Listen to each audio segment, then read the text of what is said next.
So, the last lecture, I just wanted to recap with some examples, what I was talking about in the last lecture. So, we looked at an N-mode interferometer. This is what we call a linear optical device. And this is something which conserves photon number. The total number of photons doesn't change. It has that sort of non-interacting form in the Hamiltonian. And so you can describe this device by its action just on the creation operators for a mode. So you have some unitary. And the thing to remember, this is not the Hilbert space unitary. This really is the unitary in the operator space. And I thought I'd just write out a few more examples. So imagine I have a two-mode system, and that unitary takes this sort of fairly generic form. And then I say, look, I input one photon in mode 1 and no photons in mode 0. What is the evolution? Well, I write the 1 as A1 dagger. And then the convention is that the first column tells you how A1 dagger evolves. It evolves to cos theta A1 dagger plus sine theta A2 dagger, acting on the vacuum. Then I act those on the vacuum, and I find that the 1-0 state, which is this two-mode, one photon in two modes, becomes a superposition of 1-0 and 0-1. And similarly, the 0-1 state becomes the superposition negative sine theta 1-0 plus 0-1. So what we see from this is that actually a single photon, the evolution in that sort of one photon subspace, is actually the same as the evolution in the operator space. It's the same unitary matrix. But as soon as we have more than one photon, so here's another example. So I start with 2 photons in mode 1 and none in mode 0.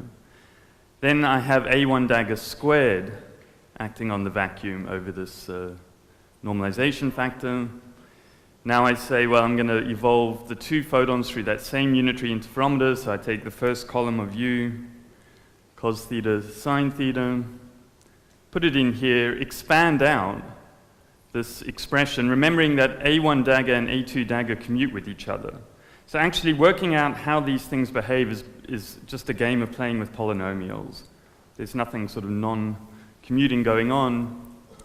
So I expand this, take the square, and then act this operator back on the vacuum to see what does the state look like. And I see that if I put 2 photons in mode 1 through such an operator, through such an interferometer, I get out a superposition of 2-0, 1-1, and 0-2. But for certain angles of theta, this term disappears, and I get out only 2-0 and 0-2. And so this unitary operator basically describes, in terms of like the real physical world, a device that is a beam splitter with a reflectivity of sine squared theta. Okay. And someone asked me a good question at the end of the lecture, is like, well, where do you get this unitary from?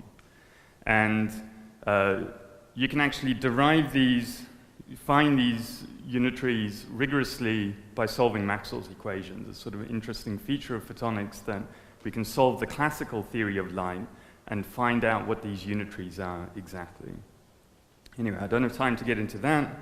For the moment, you're just going to have to believe me that no matter what N-port interferometer unitary I write down, there will be a way of building that. Okay. So the sort of last example I wanted to show you quickly, which is basically the exercise that I said at the end of the last lecture, was for a four-port interferometer, which is given by this matrix, which is the tensor product of 2 Hadamard matrices. And I said, okay, you've got a 4-port interferometer, and let's look at when you put 2 photons in 2 different modes through such an interferometer. So here's an example where I have 1 photon in mode 1, 1 in mode 2. I write that as A1 dagger, A2 dagger. I've got 4 vacuum modes here, modes 1, 2, 3, 4. I then expand out the A1 dagger according to the first column, the A2 dagger according to the second column. Now I would have 16 terms here. Okay. But what you notice is that a bunch of the terms cancel out. So, for example, A1 dagger, A2 dagger comes with a minus. Remember, these things all commute, so you just treat them like polynomials, whereas A2 dagger, A1 dagger, which is the same thing, has a plus. So you get a bunch of cancellations, And for this particular example, you have these quadratic terms, which lead to having 2 photons in mode 1, 2, and 2, and so on. And there's sort of cross terms like this, A1 dagger, A3 dagger, which is this term, or A2 dagger, A4 dagger. Okay. So hopefully this math is, basically familiar enough. It looks like quantum mechanics, but it ends up being just a bit like playing with polynomials. Easy enough that even a young professor at the Technion, who won't be named, could do it. And what you find for this particular interferometer is that if I ask a question like I did, which input states will cause, say, detector 1 and detector 3 to fire? You can sort of play sort of games like this, and there's different ways you could do it. You can try and be smart, doesn't really matter. Or you can put it into Mathematica, which is what a lot of us do. But there's a physical result for this particular interferometer, which will be important later, either at the end of this lecture or the next one, which is, if, for example, you see detectors 1 and 2 fire, so not 1 and 3, I've sort of written here. If you see one photon at detector 1 and one photon at detector 2, the only possible input states that could lead to detectors 1 and 2 firing are 1, 0, 1, 0, and 0, 1, 0, 1.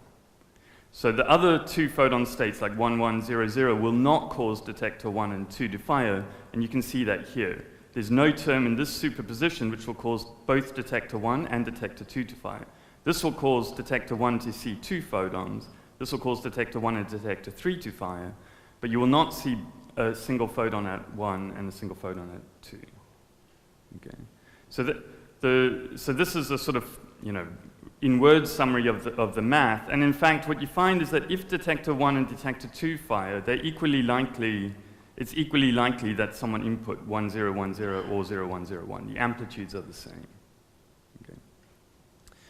Okay. So that's the sort of summary of the photonics from the last lecture. Again, ask me questions. As you can see, I just noticed it's 1:08 in the morning for me right now, feeling a little bit slow. But what I'm going to do is completely switch gears, and what I'm going to talk about for the next little while is going to have nothing to do with photonics. So even if you don't care about photons, you're interested in other ways of building quantum computers or other types of physics, I think what I'm going to talk about now for the next 20, 30 minutes is actually just really cool quantum mechanics that everyone should know. It's like just very neat part of physics. And it goes under the sort of title of measurement-based quantum computing, but I think it's kind of interesting sort of past specifically quantum computing. Okay. Now the reason I'm going for this, so I should just, I guess, back up and say something here, which is, if you look at states like this, even though we have this this sort of underlying non-interacting field theory, we clearly have a lot of entanglement here. Okay, you can violate Bell inequalities with states like this. You can do all sorts of fun things. So you might ask, can't you just build a quantum computer by sending photons through these interferometers, a bit like quantum gates? Quantum gates are just do some unitary evolution and create some entanglement. Can you do this with photons? Just send them through, create some entanglement, make a measurement, and there's the answer to your computation. And the answer is, nobody knows. A lot of us think it's very unlikely, but the only reason we think it's very unlikely is that a lot of people have tried. Even that unnamed young professor from the Technion has tried, but also smart people have tried, and tried really hard. And no one has found a way of doing it. And so we have some, evidence that it might not be possible, but really we don't know. So the whole reason I'm going to this other paradigm of quantum computing is because that isn't possible. But I should say that even if it was possible to create entanglement that somehow was universal for quantum computing, when you're trying to actually build a quantum computer, you want something which is fault-tolerant. So you've heard the first of Naomi's lectures. that will have already given you a sense that creating states that are fault tolerant is far harder. It's like a much more delicate operation than just creating entangled states. So if my goal was just to create huge amounts of entanglement, I would just send, you know, 1 million single photons through some interferometer and have a front page of the New York Times or whatever.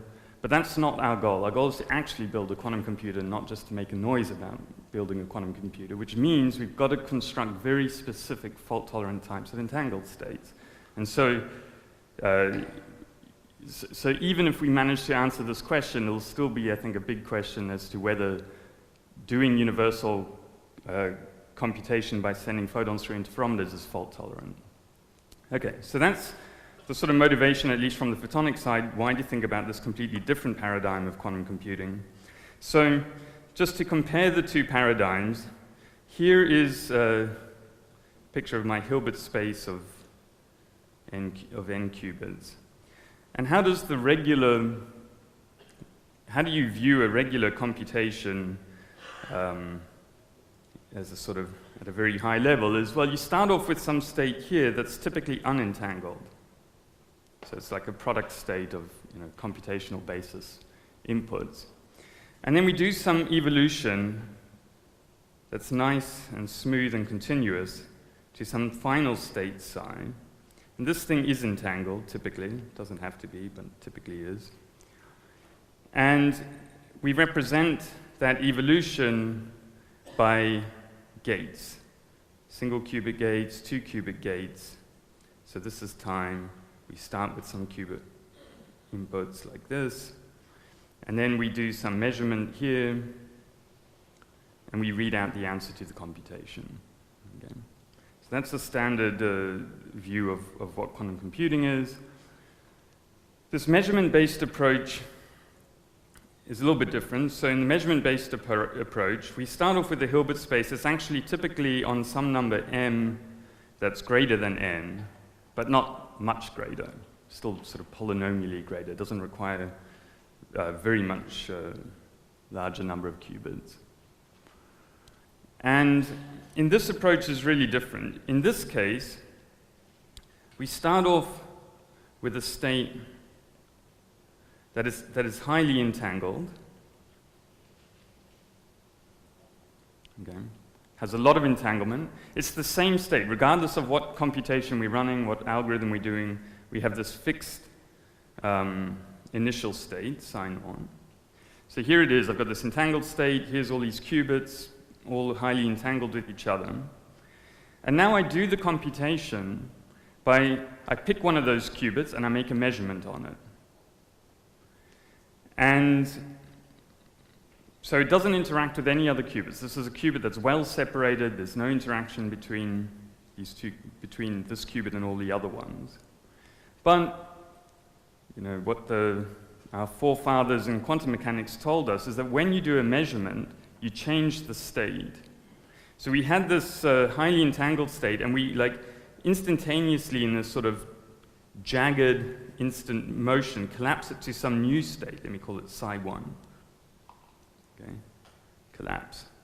This is like, okay, we're not going to get into arguments about foundations of quantum mechanics. We'll just say it's an instantaneous thing, and this state psi 1 will still be entangled, but the qubit that I measured, of course, is like disentangled from all of them. Okay, I've done some projective measurement on this qubit and just instantly change it. And then I pick another qubit and I do a measurement on it and I collapse it to a different point, psi 2. And I keep going through this process, taking qubits, collapsing, bang. So it's just like an evolution, you know, these states are vectors in a space. It's just going from one state to another state to another state, typically an orthogonal state, instantaneously. Okay? Completely different to the sort of nice, smooth, gentle kind of Schrödinger evolution that we had here. Yeah. So I'm going to spend quite a long time explaining what it is. At the moment, this is just, believe me, it's some entangled state, and then I'll tell you in general what it is. But the high-level picture is there exists an entangled state. It's a very special entangled state. there exists one for which you can do this process, and then at the end of the day, after you've been through and measured, so remember I said there were m greater than n, after you've measured all but n of the qubits, you end up, so if you look at this final state, psi of t here, I now end up at exactly the same psi of t that I would have gotten to back in the regular, what we call circuit model. I would have got there by applying quantum gates. And notice I've only done single qubit measurements, so there's no reason these qubits don't even have to be in the same room anymore. They can be arbitrarily far away. Yeah.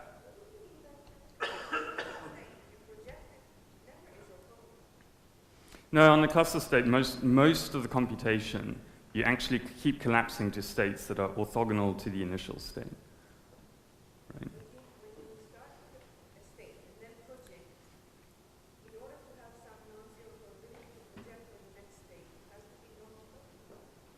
So you're starting with this, say, some highly entangled state. Think about a GHZ state. Imagine I make the first measurement in the plus-minus spaces. Okay, so it's the reduced density matrix obviously has to be non-trivial for the qubit that I've measured. The state I collapse to in that case is non-orthogonal to the GHZ state. Okay, but let's say I do the collapse and then I rotate a qubit, which I can do as part of this update, I end up with an orthogonal state. And typically on the cluster state, on the type of computation, that is actually kind of what happens. You get states that are orthogonal to, let's say, the ideal state that you might want, but you correct for those.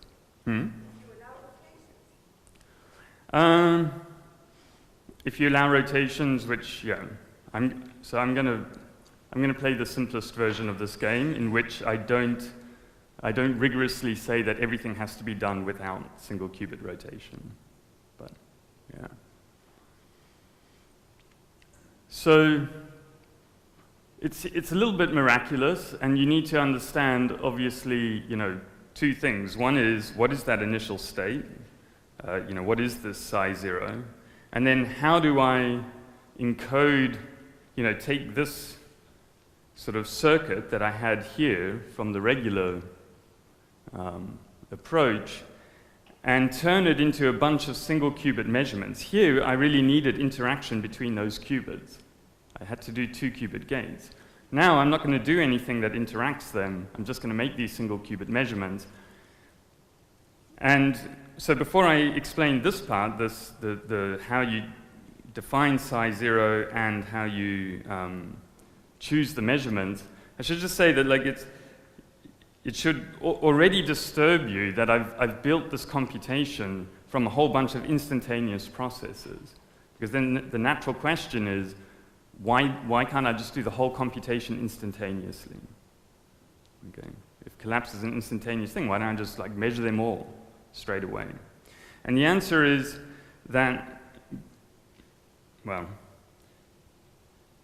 basically, nature has conspired against us to let us do that.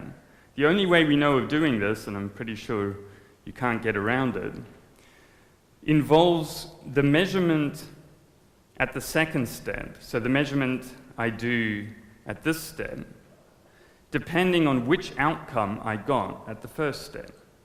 So actually, I drew here one possible trajectory, but it could have been the first measurement took me to some, different state over here, psi 1 prime.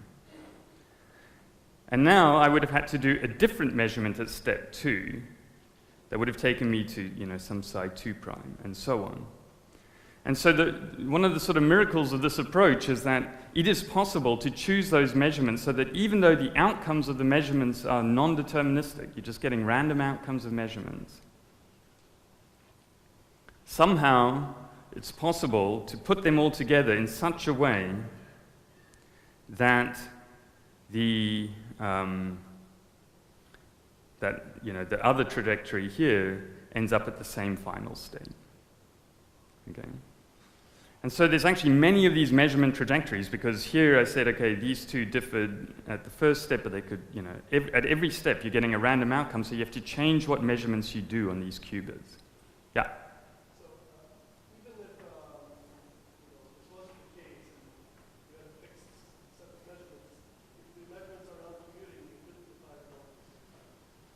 Yeah, but remember I said that these qubits are not interacting. These are individual measurements on single qubits. They do commute, right?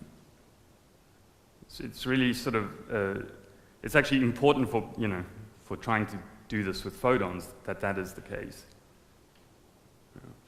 Also, what's important for photons is like, once you've measured that qubit, you can throw it away, which for photons is important because they get absorbed by a detector and they're gone. So we wouldn't have access. There was another question, but okay. Okay, so that's the very high-level picture of what's going on.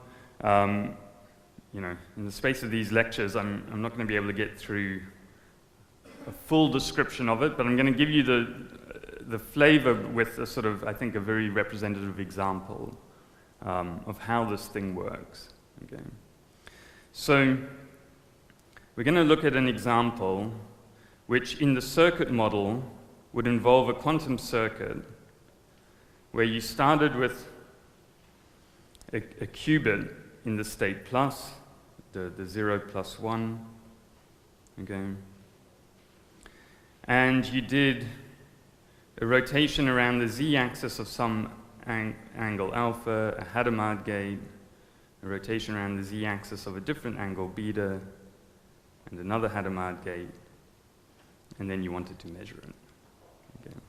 So a simple single qubit circuit, okay.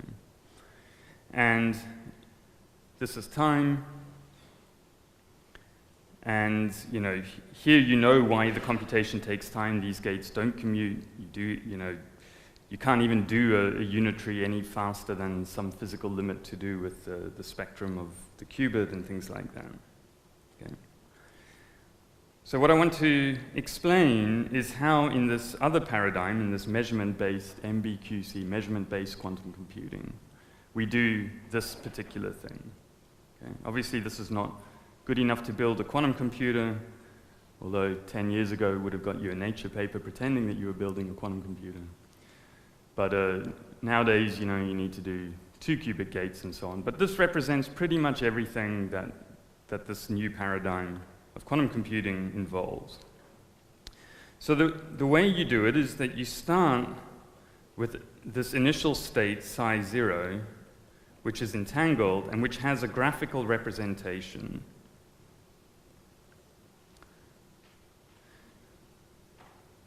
I should say representation as a simple graph. Okay. So there's a one-to-one mapping between a graph. I could draw this graph for something like this. There's a one-to-one mapping between a graph and a particular state in Hilbert space.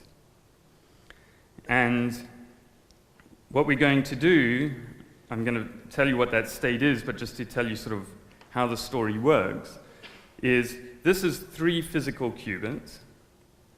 So it's going to take us 3 physical qubits that are initially entangled in order to get the same output state here that took only 1 physical qubit in the circuit model. Okay, so I have this overhead in the number of physical qubits that I need. And basically, I'm going to do a measurement here, M1, that depends on alpha, the angle in this. Oh, sorry, I should say that what I mean by RZ of alpha is just the unitary rotation around the z-axis by an angle alpha. Okay. So I'm going to do a measurement that depends on alpha.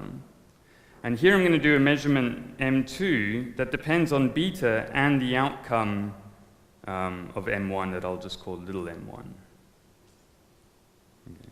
And then I want to see that I can collapse this state here to still be psi out. Okay.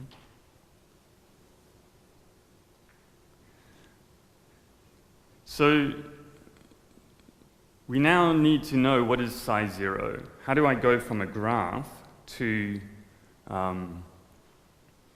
a state in Hilbert space? And this is where you're going to think I'm going slightly kooky, because the way I'm going to describe that state is in the circuit model. Okay. So I'm going to tell you a recipe for converting a graph to a state, but just by telling you what the circuit is, as in, like, this is how you would, back in this kind of standard representation, this is how you would create that state. Now that's, the reason why it's a little bit odd is that if I could do the circuits to create the state, why wouldn't I just do a regular quantum computation? Okay, and I'll answer that in a bit. So the rule says, start with every qubit in the plus state, okay? And wherever you see a line connecting these two qubits, so these are qubits 1, 2, and 3, wherever you see a line connecting them, do the CZ gate. So there's a CZ gate between 1 and 2 and a CZ gate between 2 and 3, where the CZ gate is diagonal in the Z basis, and it just basically flips the phase. It's a pi phase shift on the 1, 1 state. Okay. So these gates commute. You can sort of slide the second one past the other. They're diagonal in the Z basis. Okay. And that's it. That's the rule. Obviously, if I can do this and do these CZ gates, I would probably just build the quantum computer doing that. So this is more, you should just think of this as the mathematical definition of this state.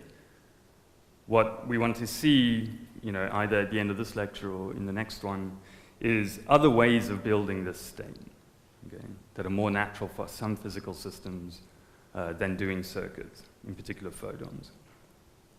Okay, but once I've defined this state, I can point out a property of it which turns out to be very useful. And the property is as follows. Let me just redraw this state. It says, if you do a unitary X on a qubit and Z's on its neighbors, the state is invariant under that unitary action. Okay. So let me just use the notation G for this state rather than psi 0. I'm just going to call it G for graph state. What it says is that in this case, Z1, X2, Z3 acting on G is G.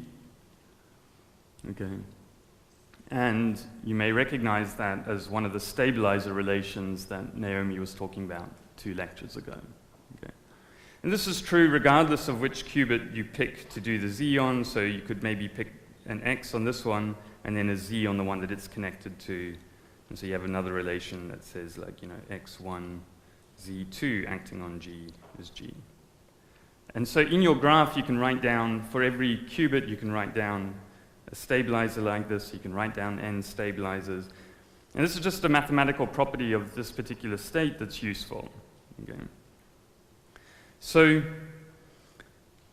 now the question is, how do I, what is this mapping? What is this measurement that I do here that essentially wires in, by collapse of the wave function, it wires in an evolution that will let us get an output that we want, this sort of defined by the circuit model. Yeah. So the only step is we need a set of these stabilizers to define a wave function. So we don't have any interplay between a state and a graph, or any interplay between a state and a bunch of graphs. So, okay, I'm not sure I'm understanding the question, but you did remind me of something I should have said, which is, here I have n stabilizers and n qubits.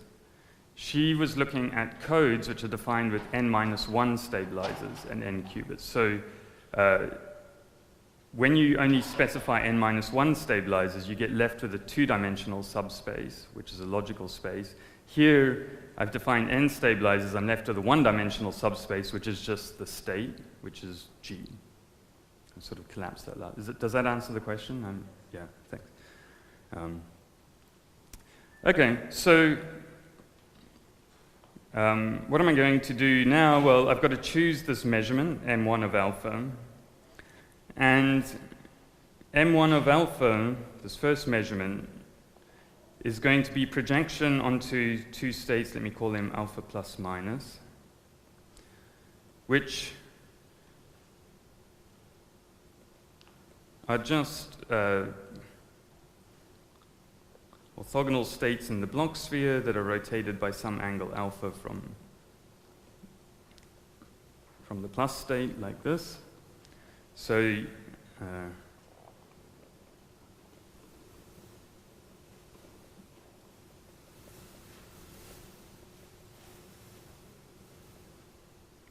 like this. Okay. So this just says, take the first qubit. You start with this entanglement, take the first qubit, and do this projective measurement. You know, if this was a Stern-Gerlach device, this would be something in the XY plane, where you project onto this state here, which is alpha plus, or maybe you get this outcome, alpha minus. Okay. So maybe I should write out G. Sometimes it's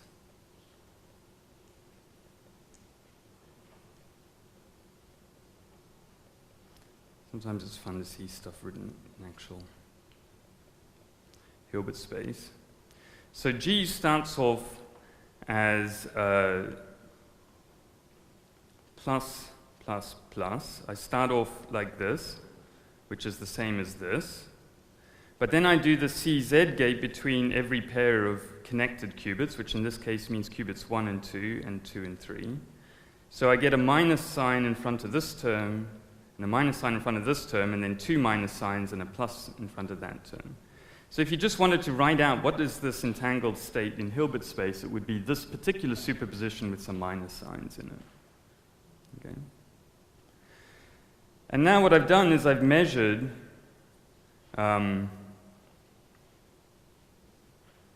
I've come in and I've measured the qubit, so I need to collapse it. And let's say, for example, I get the alpha plus outcome. What does it do to this state? So I've measured this qubit in this alpha plus state. I've got to hit it with alpha plus. Well, if this qubit was a 0, I get like an e to the minus I alpha over 2.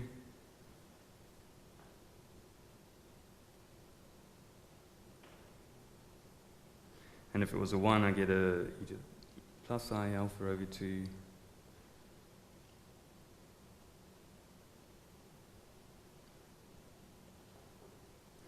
And now this qubit's wiped out. Okay, so I've now collapsed myself down to a 2-qubit state, still entangled. And now I have to decide what measurement am I going to do on the second qubit. Okay. And now my claim is that this process, and I decide I'm not going to sit and write the whole thing out in this lecture, will implement this circuit, the same circuit that does this sequence of gates. Okay. So if I got this alpha plus outcome, it turns out that I just choose the measurement on the second qubit to be beta plus minus. So e to the I beta over 2, 0, plus minus e to the minus I beta over 2, 1. i.e., I just choose the second measurement to be, I don't know, let's say this was beta in the Bloch sphere. So project onto these two states. And now I do the same thing here. I'm not going to sit and write it out, but I get an e to the minus I beta over 2 on the things that have a 0, and an e to the plus I beta over 2 on the things that have a 1. And then I've wiped out that qubit. And my claim is that that final state on this final qubit will be the exact same state as you would get here in the circuit. Okay. However, because I did measurements, and this is where the sort of critical part of the story is, I could have gotten the alpha minus outcome. In fact, with probability of half, I will get this alpha minus outcome. And that screws up the state. I've now got phases that are wrong. Okay. And so a critical part of this measurement-based quantum computing is to know that you can correct for the fact that you got the wrong outcome. So going back to this high-level picture, it's like, I'm thinking of this. This is like I got the alpha minus outcome. This was like I got the alpha plus outcome. And so I want my second measurement to, in some sense, correct for the fact that I got the wrong outcome with the first measurement. And the trick for understanding that is the following, and it's just sort of one simple line of algebra, but it's quite powerful. We notice that the alpha minus outcome is a z on qubit 1 times the alpha plus outcome. So when I act a projection like this, alpha minus, that's the same as doing this. Okay. And now, imagine that that's now starting on my initial state G. Okay. Imagine that the Z operator is acting forwards on this state, rather than sort of coming in with this projector. It's just a mathematical trick. You see that I can say getting the alpha minus outcome is kind of like someone did a unitary on the qubit that I'm measuring, a Z unitary, and then I got the alpha plus outcome. And man, I wish that person had not done that unitary Z, because if they hadn't have done it, I would have got the alpha plus outcome and I would have been okay. Okay? And this is where this invariance of the state under this operation becomes important. Okay? It's worth actually proving the invariance of states under this. Like, there's little simple rules you can do where you slide a unitary, these are 4x4, 8x8 matrices. If you slide it through here, it creates a Z here, which you can slide back here, and so on. So I can show you, if you don't believe me that this is true, come up to me after the lecture and I'll explain why it's true. Okay.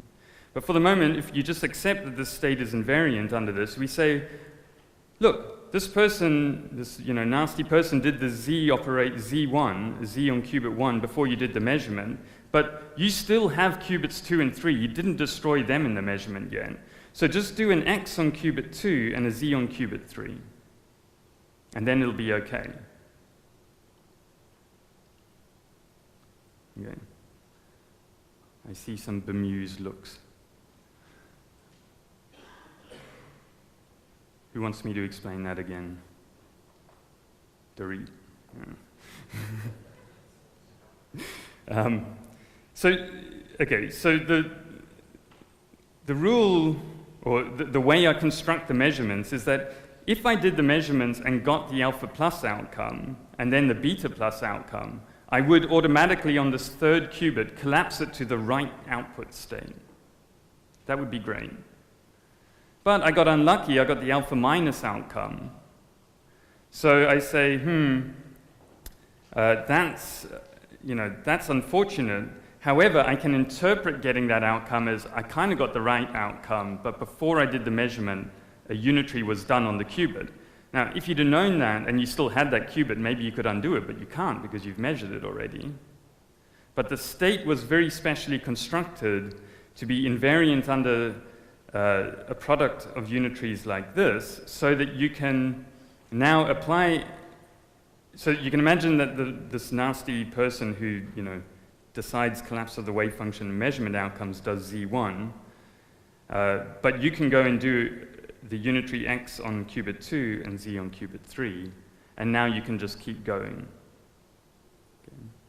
Or an alternative way of thinking of it is you could change the basis. So I'm just telling you this because when you read papers on this stuff, people will say, well, instead of doing the X on qubit 2, I'm going to do an X on this second measurement, which is the same as doing like a measurement that projects onto an angle negative beta plus minus. Okay. These details are not so important. But the key things are we have an initial state, it's entangled, we destroy the entanglement, we only have to make single qubit measurements, we no longer have to interact the qubits. Okay. We have a nice simple graphical rule for specifying that state. We have a rule for, at some level, cheating whoever it is that decides measurement outcomes in the world. And we can keep our computation essentially deterministic so that at the end of the day we get the desired output state. Okay. That's measurement-based quantum computing in a nutshell. So the rest of the game from the photonics perspective is how do I create this entangled state? Okay? I don't want to do a circuit like this. I can't really interact the photons. It's fairly easy to show that No interferometer will do a C0 gate in a way that you might like, or a CZ gate, and so on. So we can't do that. What we want to do is have a different way of creating the right entangled states. Okay, so now I'm going to go back to photonics for those of you who want to drift off again, a bit like I do. And so the question we're going to try and answer is how to create suitable graph states using photons. Are there any questions on the MBQC before I go on to the sort of photonic stuff? Yeah?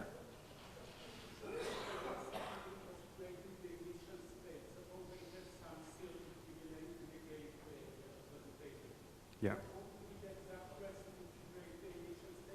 So, yeah, it's a good question. So there's actually two different things you can do. There does exist a state which you can create every circuit, every other graph state from it. Okay? It's not the most efficient way of doing things. Really what you do is you decompose your circuit into those gates a bit like I just drew. So let's say in your circuit, you can decompose any circuit into something like this. Initial states that are pluses, rotations around Z, Hadamard gates, and then whenever you have CZs, maybe you have, I don't know, gamma and Hadamard and the CZ, and you have a bunch of single qubit gates. So the step one is that you basically decompose your circuit into this particular form, which is CZ gates and rotations around Z and Hadamard. So rotation Z and Hadamard, you can build up any single qubit unitary. And then you essentially draw a qubit. You draw, in this case, 3 lines of qubits. And every time you have one of these gates, you add one so that you can do the measurement, sort of an alpha measurement. And every time you have one of these CZ gates, you draw a bond here. And so it's really a process of teleportation. I probably have messed this up, but basically the initial graph state follows a structure that looks very much like the structure of the circuit. And the key thing is that you make the measurements sequentially along this thing so that you don't sort of destroy qubits that you need to correct for outcomes of previous measurements. So it's a little bit subtle to check that you really can do that, but you can. And then this procedure, even though this state itself doesn't sort of have time built into it, your measurement sequence has time built into it. And at the end of the day, you end up with these 3 qubits in the same output state as you would have had in the circuit there. Yeah. Any more questions on the MBQC? It's really beautiful quantum mechanics, like this interplay between unitary evolution and collapse. Yossi? Where can you read about it? But I told you everything. That's all you need to know. So I particularly like an old review paper by Nielsen, particularly if you like the circuit model, and if you've read Nielsen and Trung, it's the same sort of language, same sort of notation. I think in about 06, maybe, something like that. Yeah. Do not try and read the initial papers. In fact, a lot of my work was because I was one of the very few people who at the beginning read those initial papers and slaved through them and worked out what was going on. And then I just wrote papers that were simpler versions of it. And everyone always cites the simple things that they understand and not the complicated initial things. So, yeah. And I should say that this model is, I should have mentioned this, is due to Rausendorf and Brigon. Okay, so I think I've got a couple of minutes left, 2 minutes or so, right? Is that right? What? -2. Oh, because I have the next lecture. Yeah. Okay, yeah, let's take the break now, and then I'll go on to the photonic version. Let's have a couple of minute break, grab a coffee if you want.